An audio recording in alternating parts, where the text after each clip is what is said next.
She did it only to save her younger brother. And the only person who could help was a man who hadn't said a word since the beginning. Clara stood silently at the entrance of the Lexington estate, where her fate would be sealed with just a signature. You'll stay by the young master's side for 1 year. Don't ask questions. Don't interfere with adult matters. $100,000 per month. Deal? The assistant's voice was cold as ice. Across the room, sitting at a distance, was Logan, calm, silent, absorbed in his book. He didn't look up, didn't speak. Stillness wrapped him like frost, but his eyes were sharper than any words. "I accept," Clara replied, even if he stayed mute forever, so long as her brother could live. She clenched her fists, unaware that from the moment she stepped into that mansion, her life had turned down a path with no return. The wedding night was frigid. No flowers, no champagne, no touch. Only a single note on the desk. "If you behave, we won't bother each other." Clara gave a bitter smile. Marrying someone felt like tightening the noose around her own neck, but she had no right to choose. She didn't know that behind the door, he was standing, watching her cry. And his heart ached just as hers did.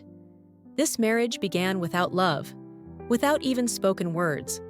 But somehow, his silences made her curious. The morning after the wedding, Clara woke up. Sunlight spilled through the blinds. The other side of the bed was empty. No warmth, no trace of him. Except for a warm cup of tea placed neatly on the table. No note, no message, just a small act. Her heart sank. Was this concern, or just the cold politeness of an educated mute man? She didn't know that in a hidden ceiling corner, a small security camera captured her every move. And the man watching from afar, for the first time, had something like regret in his eyes. That night, as she passed by the study, the door was slightly ajar. He was sitting inside. A violin rested on his shoulder, his hair falling gently over his eyes. Soft golden light illuminated the room. His fingers moved slowly, and music filled the air.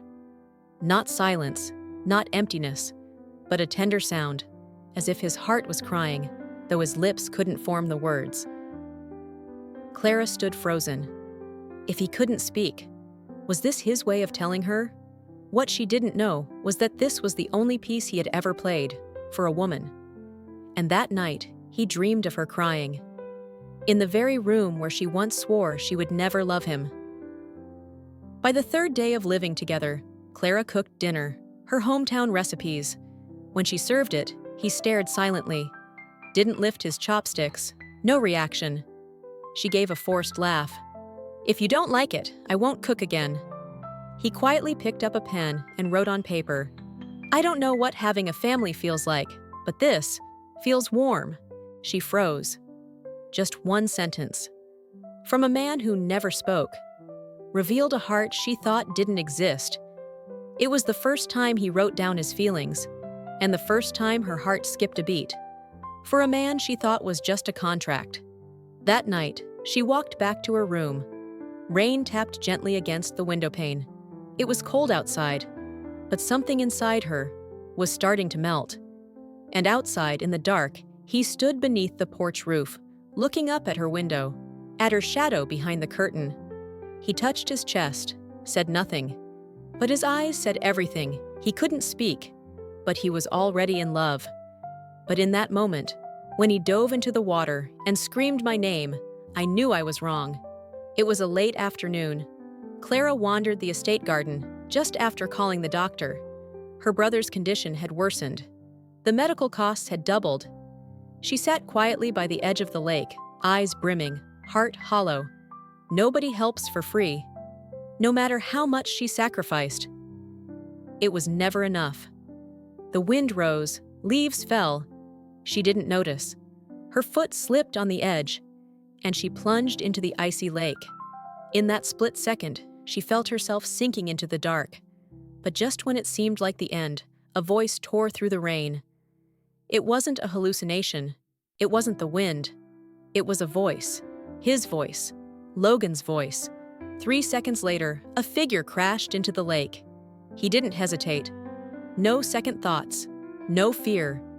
He pulled her from the water, held her trembling in his arms. His face was pale, hands shaking. "Can you hear me? Please answer me!" His voice broke with desperation. Clara opened her eyes, and the world spun. The man she believed was mute had just shouted for her, in a voice deep and aching. She panicked, pushed him away. You spoke. How can you speak?"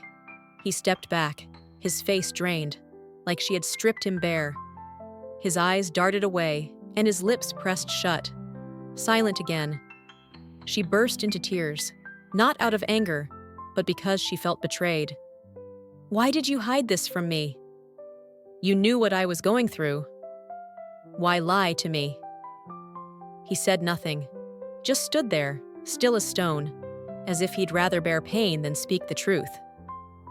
She turned and walked away, leaving him in the cold courtyard, but neither of them knew. Up on the balcony, another pair of eyes had witnessed it all, and a cold smile curled on the lips of the woman standing there. Clara returned to her room, wrapped herself in blankets, but her heart was colder than that lake. She questioned everything. Who was he, really? If he wasn't mute, how many more secrets was he keeping? Meanwhile, outside her door, Logan leaned his forehead against the wall, his fists clenched tight. He only wanted to keep her, in the only way he knew how. He may not have spoken, but his silence was filled with 1,000 lies, and in those unspoken words lived a pain Clara could never imagine. After that night, she avoided him, didn't speak, didn't look at him, didn't eat with him, didn't sleep in the same room. She was like a wounded stray cat, building walls around her heart, not to keep him out, but to keep herself safe. What she didn't know was that on the other side of that wall, the man was fighting his past every day, every night, just to keep from losing her. One rainy evening, the housekeeper secretly led Clara to a basement room. "If you want to know why the young master doesn't speak," she whispered, "read this journal." Clara opened it. The pages were yellowed with time. The handwriting, crooked, childish. "Mom died when I was 10. Dad remarried. I called her cruel. The next morning, I was beaten. My jaw shattered. I learned that silence meant survival. Speaking meant death." Tears streamed down her face. Logan hadn't been born mute. He was forced into silence, just to stay alive. He had lived like a shadow for 20 years. Until she came. The next morning, Clara stood in the rose garden, ready to apologize. But before she could speak, a sleek black car rolled up the driveway. A woman stepped out, eyes sharp as blades, red heels, red dress, red lips smiling, but her gaze sliced like a dagger. "So this is Logan's new wife?" she sneered. "Looks a little too fragile to last." The stepmother. She walked up close and whispered in Clara's ear, "You think marrying him means you've won? Let me remind you, a man who can't speak can't keep anyone." But before she could turn away, a deep, commanding voice rang out from behind. "Clara is my wife, and you have no right to insult her." Silence fell across the entire courtyard. Clara spun around. Logan was standing there. His voice echoed clearly, for all to hear. No more silence. No more pretending to be mute. Logan's eyes pierced through his stepmother, like they could rip apart every lie that had lasted all these years. She froze in shock. You can talk?" she stammered. Logan grasped Clara's hand tightly and pulled her into his arms. "From this day forward, anyone who touches her touches me." I used to think that all my doubts would disappear the moment he spoke, but I was wrong. Words couldn't erase the quiet wound called the past. After Logan spoke out to protect her, Clara thought she had entered a new chapter. He was no longer silent, no longer cold. Every morning, a warm cup of tea waited for her. Sometimes, even a homemade dish from her hometown, quietly placed on the table. He was learning how to care, with his whole heart. And Clara saw it. She believed it. but trust is fragile. And then she appeared. A woman with a face as gentle as water, but eyes that sent chills straight through Clara's heart. Her name was Hannah Lee, Logan's ex-girlfriend, the woman he once loved deeply, and who disappeared 5 years ago without a word. Now she had returned. Long black hair, simple white dress, a vague smile on her lips. "I heard he can talk now," Hannah said. "You're really lucky, Clara." But her gaze sliced like glass. That night, Clara had a strange dream. In it, Logan called out for Hannah. Not her. The next morning, Clara stepped into the garden and saw Logan standing with Hannah. He smiled, softly, gently, not coldly. "It's been a while," he said to her. "You haven't changed. Only the person beside me has." Clara turned away. Her heart twisted painfully. That night, she slipped quietly into the study, looking for his old journal, hoping to find something, anything, to keep her steady. But the journal was gone. In its place was a faded photograph.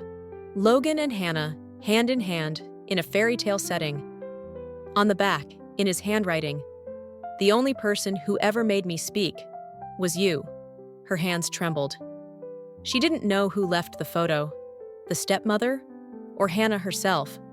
She confronted Logan in the bedroom. "Tell me, was I the first person you ever wanted to open up to?" He said nothing, for the first time since he'd learned to speak. He fell silent again. Clara laughed, but tears streamed silently down her cheeks. "If I was just a replacement, then please don't give me hope." She walked away, and he remained, eyes lost. It wasn't that he didn't want to stop her, but because his story with Hannah had never been allowed to end. I left the Lexington estate that night, in the rain, with only one suitcase, and a question that no one had answered. Who was I in your life? A passing breeze? Or a storm you'd never forget? Logan stepped into the empty room. No sign of her, no voice, no warmth. Only a note left on the vanity. "I don't blame you. I just don't know what reason I have left to stay." Clara, but what he didn't know. That very night, after Clara left, his stepmother invited Hannah over for dinner, and the conversation that unfolded between those two women would become the final crack that pushed everything over the edge. Earlier that day, just before Clara left, she'd walked past the library and heard the stepmother's voice. "You really think he loves you?" "Hannah was the one who made him speak. You're just the gift wrap, a substitute I've learned to tolerate." Hannah's voice was soft as she poured tea. "You're right. I was the first, and I'll be the last." Clara bit her lip until it bled. She couldn't bear to hear more. The next morning, Logan searched everywhere for her. His calls went unanswered. The butler finally said, "She went back home to care for her brother. Didn't say when she'd return." Logan jumped in his car, drove through the rain, and stood at her gate, soaked, freezing, just to say one thing. But it wasn't Clara who opened the door. It was her younger brother, Danny. Thin, pale, but his eyes shone with clarity. "You're my sister's husband, right? You made her cry 3 times already. This time, are you going to tell the truth?" That night, Logan finally saw Clara again, in the backyard, hanging laundry with trembling hands, eyes avoiding his. He didn't say a word, just stepped forward and placed a file folder in her hand. "Why was Hannah once your everything?" Clara asked. "Yet she's the one who left, the moment she learned you might never speak again." Logan didn't look away. "It's true," he said softly. "She left without a word. And then my stepmother spread lies. I locked myself in silence to protect what little I had left." "But Clara," "I didn't break my silence for Hannah. I spoke for you. You were the first person I ever wanted to say thank you to, the first to make me want to sing out loud. Because I was afraid to lose you, and the only person who's made me want to live as someone new." Clara broke down in tears. She didn't know whether to feel angry or heartbroken, but the hand holding hers was warm, real. "Can you forgive me?" Logan whispered. She didn't answer.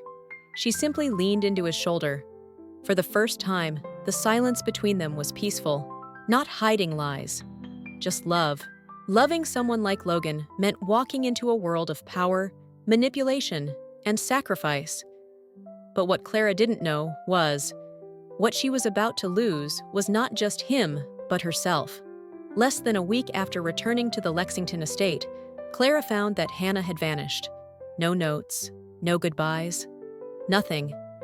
Except for an old ring thrown in the trash outside the gate. The woman who once moved Logan's heart had completely disappeared. But why? Why did it still make her feel uneasy? Then Logan's stepmother appeared, as cold and calculated as ever.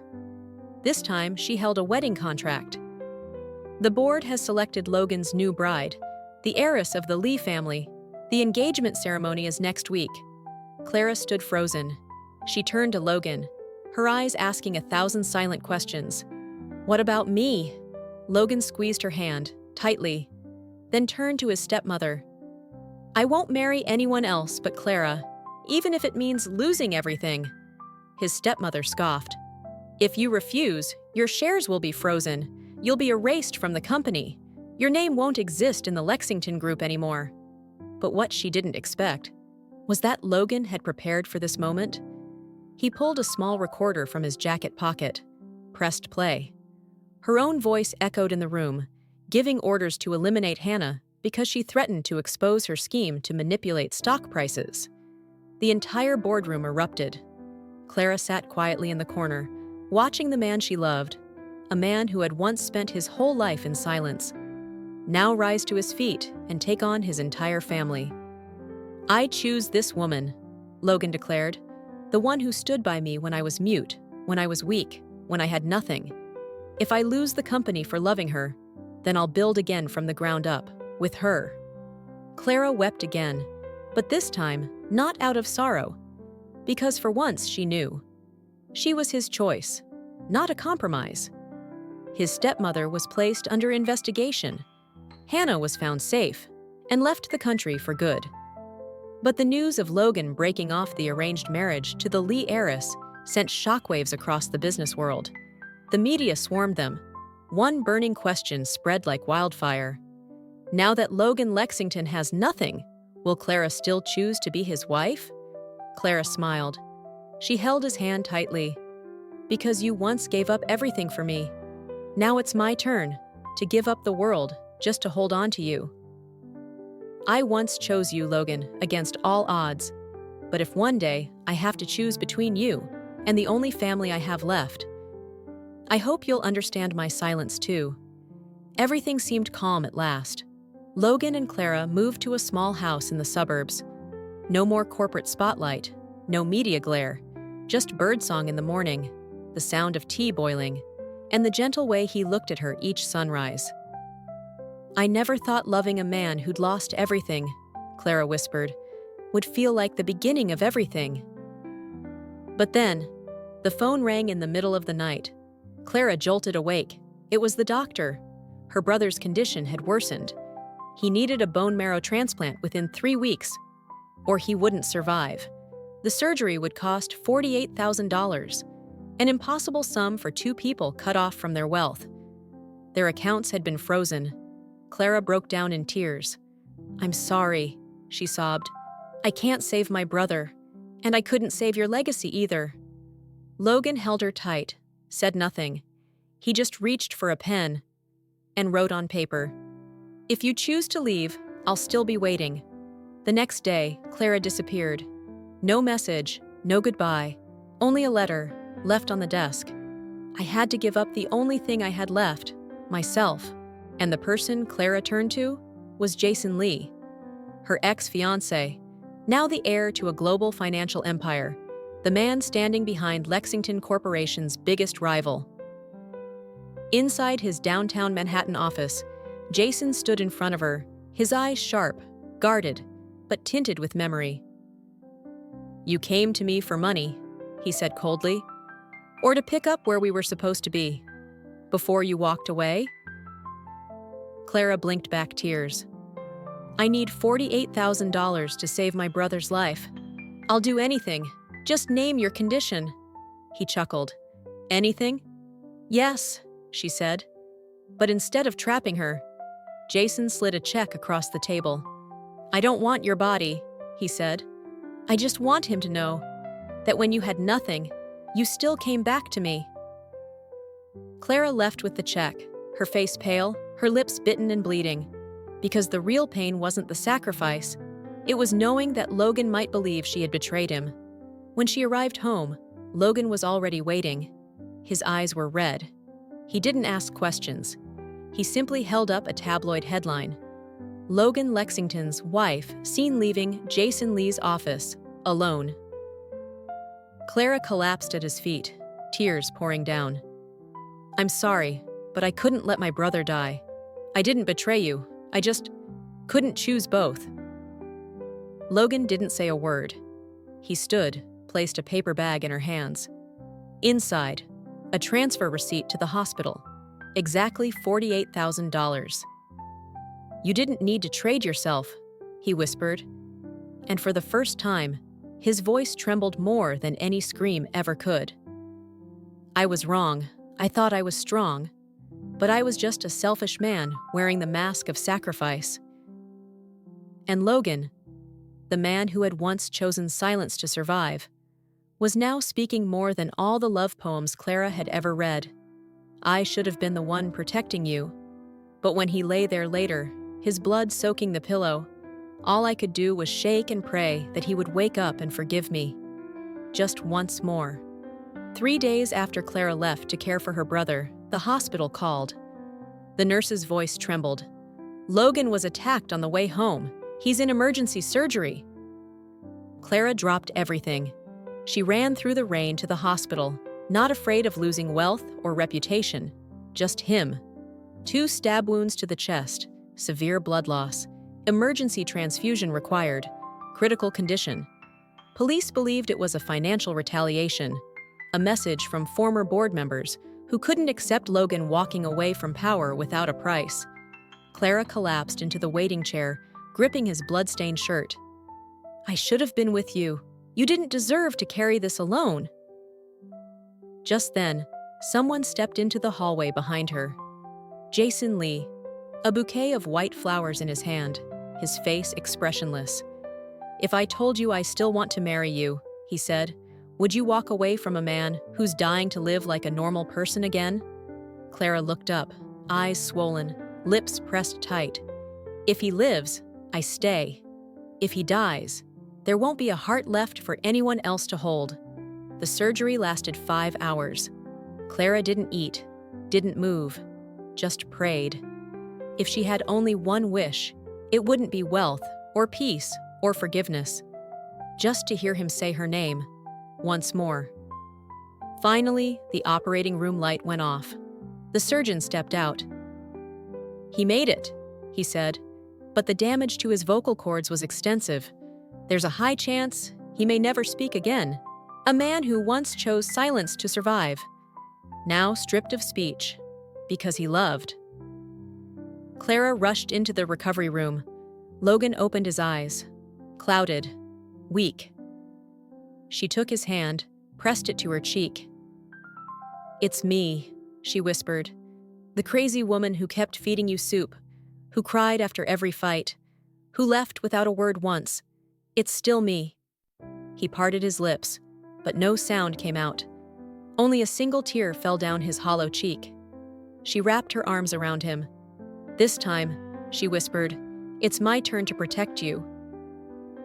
The man I love might never speak again, but I'd rather live beside someone silent than next to someone whose words mean nothing." 1 month after the surgery, Logan still hadn't recovered his voice. He communicated with handwritten notes, one each day, short, simple, always at the right moment. Each morning, Clara would wake to find a note by her tea. "Drink ginger tea. You were coughing last night. Don't skip breakfast. You sleep better with food in your belly. Even if you're mad at me, you in that white dress today made me want to propose again." She didn't smile. She simply took the note in silence and placed it inside a velvet box in the drawer. She called it The Journal of the Man Who Couldn't Speak, but Loved with Everything He Had. One late autumn afternoon, Logan handed her a thick manuscript, hard-bound in plain brown leather, no title, no dedication, just a single slip of paper tucked between the pages. "If you reach the last page and nod, I'll know. We can keep going, even if I can't ever speak again." She opened it. It was a novel, the title hidden in the middle. "The Silence Between Us Was You." Author, L. Traeger. Their names fused as one. The story told the journey of a man learning how to love a woman, from coldness and scars to quiet tenderness, learning to love and to live. On the final page, it read, "I used to be silent because no one ever wanted to listen. But you came and made me want to shout it to the world, that I love you with everything I am. So today, I don't say it aloud. But if you nod, let's make this the final chapter, one we'll never have to rewrite." She looked up. He was standing there, holding a small ring, placed gently atop the book. No words, just waiting for her gaze. Tears streamed down her cheeks. No flowers, no music, no grand venue, just her quiet nod. So slight, but it said everything. And for the first time since surgery, Logan's lips moved. "Thank you for not leaving me." No sound, but she heard it, clearly. Because love is not what we say. It's what we never need to say, but is still understood. And if she had to choose all over again, she'd still marry the man who could no longer speak. Because he was the calmest voice her soul had ever known. One man says, "I love you," every day. Another can't say it, but lives it in every silent act.